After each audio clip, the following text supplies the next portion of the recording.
Planifier une séance.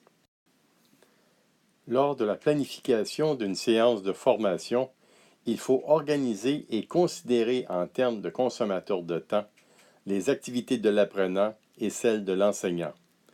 Vous retrouverez ici une séquence non exhaustive des activités de l'enseignant.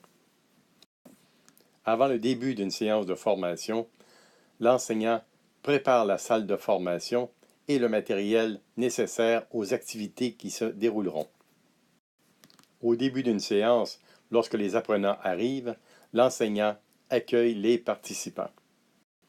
Au moment d'annoncer le début de la séance, l'enseignant présentera le déroulement de cette dernière pour que les apprenants savent à quoi s'en tenir. Pour débuter la séance et mettre en action les apprenants, l'enseignant fera réaliser une activité de démarrage. À la suite de l'activité de démarrage, il sera opportun que l'enseignant s'informe des connaissances des participants sur le sujet qui sera traité durant la séance de formation. L'enseignant peut choisir de présenter les contenus de la matière à connaître par l'apprenant pour réaliser les apprentissages visés ou faire en sorte que ce soit l'apprenant par ses activités qui se l'approprie.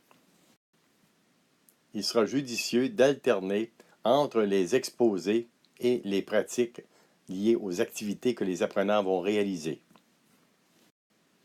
Lors d'explications ou de présentations d'informations, il sera intéressant que l'enseignant utilise des exemples concrets pour que l'apprenant fasse des liens et donne du sens à ces informations. Régulièrement, l'enseignant aura à vérifier la compréhension des participants, soit par des activités individuelles, en équipe ou collectives. Lorsque l'enseignant désire faire réaliser des activités aux apprenants, il sera important, dès le début, de présenter l'objectif de cette activité.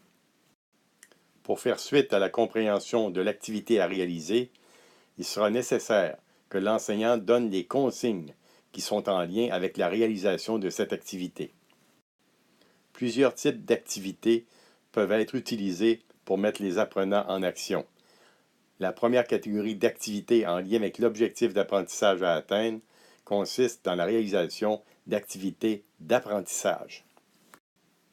Pour faire suite aux activités d'apprentissage, il sera nécessaire de faire réaliser des activités d'application des nouveaux savoirs acquis dans des savoir-faire.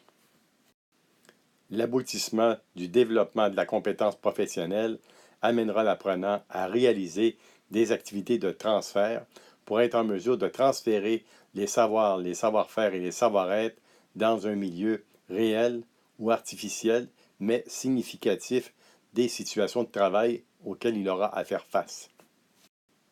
Il est important de considérer qu'à chaque fois que l'on demande aux apprenants de réaliser des activités, il faudra considérer qu'ils présentent le résultat de leur travail pour vérifier le niveau d'acquisition des savoirs qu'ils devaient réaliser et de discuter des résultats des travaux pour les fins de compréhension de l'activité réalisée.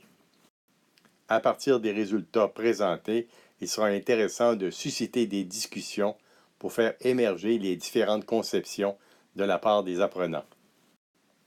C'est à partir des discussions ainsi que de la présentation des résultats des travaux que l'enseignant peut repérer plus facilement les difficultés auxquelles il devra ajouter des informations pour les corriger. À la fin d'une séance, il sera toujours nécessaire de faire une synthèse de ce qui s'est déroulé durant la formation en lien avec les objectifs de départ. Selon le type de programme enseigné, il sera plus ou moins nécessaire à la fin d'une séance de faire réaliser les routines de fin de séance selon l'importance des activités qui auront été réalisées précédemment.